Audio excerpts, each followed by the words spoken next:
बिस्मिल्लाहिर्रहमानिर्रहीम। आज हम एक ऐसी अहम बीमारी के मतलब बात करते हैं जो हमारे मुल्क में आम है और गरीब मुल्कों में ये बीमारी जो है काफ़ी लोगों को होती है। ये ट्यूबरकुलोसिस की बीमारी है। ये बीमारी एक किस्म का जरासीम है, जैसे नज़ले ज़ुकाम का जरासीम है, ये भी किस्म का बैक्टीरिया होता है, लेकिन ये फ़र्क है इसका दूसरे बैक्टीरिया से, क्योंकि एंटीबायोटिक जो हम अमोक्सल या सेप्ट्रॉन खाते हैं बाकी जरासीमों के लिए, तो इसके लिए जरा अलग दवाई है कि इन दवाइयों से ये इसके जरासीम नहीं मिलते। ये जरासीम बड़ा सख्त जान होता है और मुश्किल से ये जो होता है ना, कल्चर इसका बड़ा मुश्किल से होता है। इसको देखना भी स्पेशल स्टेन करके इसको फिर दूरबीन से देखा जाता है, बलगम में अगर बलगम आती हो। अगर बलगम ना आती है तो फिर एक्सरे सबसे आसान तरीका है इसके डायग्नोसिस का।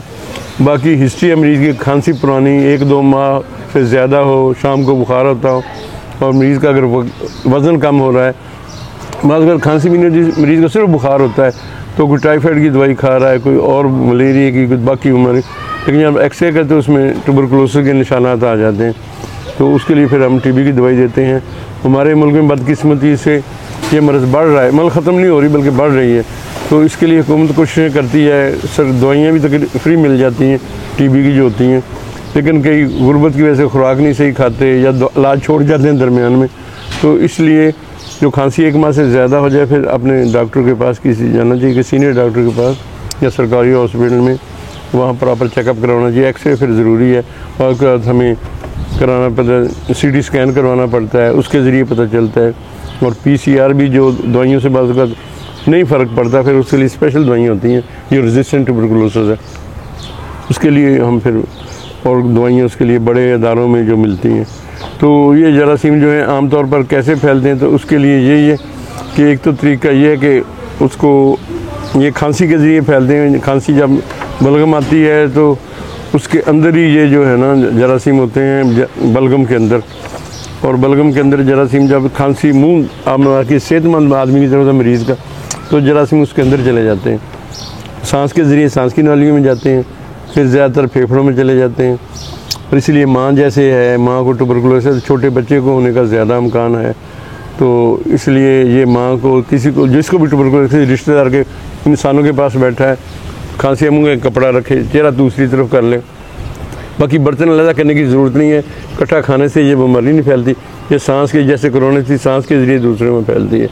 और बाद लोगों को सिगरेट पीते हैं उसमें भी फेफड़े कमज़ोर हो जाते हैं, और शुगर का मर्ज़ अगर साथ है तो उनको ज़्यादा फिर एहतियात करनी चाहिए, और ज़्यादा बेहतर है अंडा, गोश्त, इस किस्म की चीज़ें इस्तेमाल करें प्रोटीन वाली। लेकिन लस्सी, चाय, दूध पी सकते हैं। कई लोग घर वाले पाबंदी लगा देते हैं कि आप ये ना खाएं, देश ये वाईबादी है, फलानी है, इस किस्म की चीज़ें होती हैं।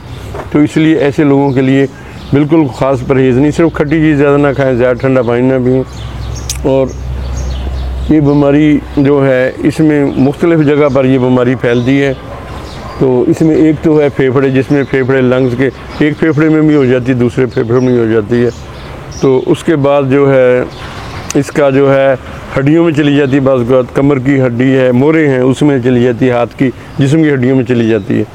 तो लिम्फ ग्लैंड इधर, जिसको अंजीरें कहते हैं लोग, इधर फैल इधर गिल्टियाँ बन जाती हैं 3-4 इकट्ठी, और वो बड़ी बाज़ औक़ात रेशा ज़्यादा वो गल जाती हैं, फिर रेशा निकलने लग पड़ता है।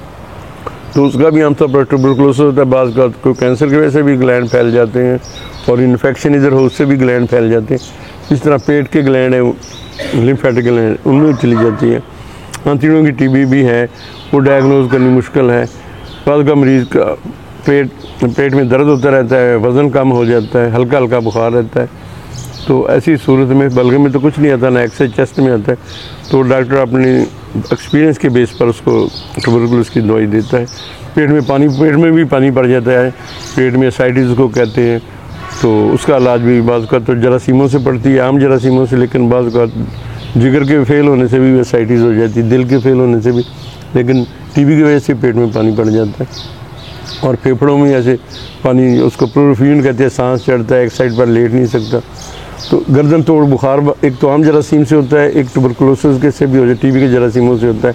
वो दिमाग में चले जाते हैं और उधर जाके फिर जब गर्दन अकड़ जाती है, इसको वो आगे गर्दन झुक नहीं सकती, उल्टियाँ ज़्यादा आती हैं। तो ऐसे मरीज़ का कमर से पानी निकालना बड़ा ज़रूरी है टेस्टों के साथ साथ। तो वो अगर इन टाइम इलाज हो जाए तो इंसान बच जाता है, वरना नहीं। ऐसे गुर्दों में दर्द हो जाती है, गुर्दों का जो वज़न है गुर्दों में और मसाने में भी हो जाती है। तो इन चीज़ों के लिए ज़रूरी है कि हम उनके लिए, अगर पेशाब आ रहा है उसमें पी पा रही लेकिन दर्द नहीं होती, तो टीबी की वजह से भी हो जाता है, मसाने में या गुर्दों में टीबी हो जाती है। इस तरह टेस्टीज की हो जाती है, और जो वेसल होती हैं एपिडेडमिस में भी इन्फेक्शन, ये ट्यूबरकुलोसिस गिल्टियाँ बन जाती हैं। तो वो फिर अच्छा क्लिनिशियन उसको डायग्नोज कर सकता है, तो उसका भी इलाज फिर ट्यूबरकुलोसिस की दवाइयाँ देनी पड़ती हैं। मेजॉरिटी तो टीबी की दवाइयों से ठीक हो जाती है, बाज़ का तो दवाइयों से ठीक नहीं होती तो फिर उसकी दवाई बदलनी पड़ती है। तो कुल 6 माह का कोर्स आमतौर पर होता है, लेकिन अगर रिकवरी पूरी ना हो तो 8 माह तक दवाई देते हैं। तो बच्चों में जैसे इसकी हिफाजती तौर पर यह है कि BCG वैक्सीनेशन है, वो इसी चीज़ के लिए कि वो क़ुव्वत मुदाफ़त बेहतर हो जाती है, और उससे ये है कि जरासीम जो है ना अगर बॉडी में दाखिल भी हो जाएँ तो मर जाते हैं अगर वैक्सीनेशन हो गई है। ऐसे अगर क़ुव्वत मुदाफ़त जिन लोगों की अच्छी, अगर जरासीम अंदर चले भी जाएँ तो वो ठीक हो जाता है। जो गरीब आदमी है, जो उनको खुराक पूरी नहीं मिलती, इकट्ठे लोग रहते हैं, फैक्ट्रियों में काम करते हैं जहाँ धुआं उड़ता है, उनके फेफड़े पहले ही कमज़ोर हो जाते हैं, तो उनके लिए ये टीबी की मर्ज़ जो उनको ज़्यादा पकड़ती है। तो अगर दवाई माफ़क ना है तो डॉक्टर साहब के पास जाना चाहिए। दवाइयों से बाद पेशाब पीला आता है, क्योंकि रेफेम्पेसिन की वजह से ना पेशाब जैसे ऑरेंज कलर का डार्क कलर है, लेकिन वो कोई परेशानी वाली बात नहीं होती। बाद का दवाई खाने से उल्टियाँ भी आ जाती हैं, जोड़ों में दर्दें हो जाती हैं, नज़र पर भी असर हो जाता है। इथोमिटाल एक ड्रग है, वो इसमें शामिल होती है, नज़र आना कम हो जाता है। इसलिए हम जो भी प्रॉब्लम है डॉक्टर को पता है, दवाई ना बंद करें, वो दवाई तब्दील कर देगा, कोई मॉडिफाई कर देगा या गोलियां कम कर दे, जैसे बताए उसके मुताबिक आपने चलना होता है।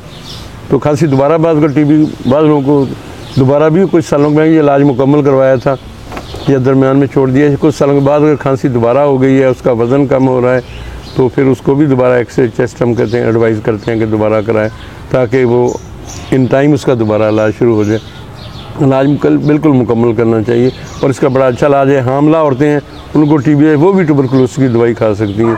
तो ऐसी मर्ज़ है, इसमें सब सोसाइटी के मेम्बर्स को इसमें दिलचस्पी लेनी चाहिए। घर में ख़ास तौर पर कहते हैं कि जो दवाई का बाद का मरीज़ छोड़ जाते, तंग आ जाते, घर का कोई भी इंसान उनको अपनी निगरानी में अगर दवाई खिलाए, देखे कि उसने वाकई दवाई गोलियाँ खाई हैं कि नहीं खाई। वो अगर खाएगा तो ठीक होगा, अगर छोड़ देगा, लापरवाही करेगा या कहेगा मैं ठीक, खांसी बाद का बुखार चंद दिनों में, चंद हफ्तों में ठीक हो जाता है, तो मरीज़ कहता है मैं तो अब ठीक हूँ, लेकिन ऐसे अभी ठीक अंदर से वो जरासीम रह जाते हैं, वो दोबारा अटैक कर देते हैं, वो दोबारा ट्यूबरकुलोसिस हो जाता है। तो इससे ज़ाहिर है कि जो मज़दूर है उसकी मज़दूरी, उसके बच्चे यतीम, अगर उसको सीरियस हो जाए डेथ भी होती है ज़रूर। तो इसलिए ये तवज्जो से इलाज करना चाहिए, घर वालों को भी तवज्जो देनी चाहिए ऐसे मरीज़ों को। और दम दरूद में इन बीमारियों का कोई ऐसा इलाज नहीं कि आप दम करवाने चले जाएँ, और उससे ये प्रॉपर दवाई खानी चाहिए। और वैक्सीनेशन जो होती है बच्चों को, अपनों को BCG वैक्सीनेशन करवानी चाहिए। तो थैंक यू, शुक्रिया।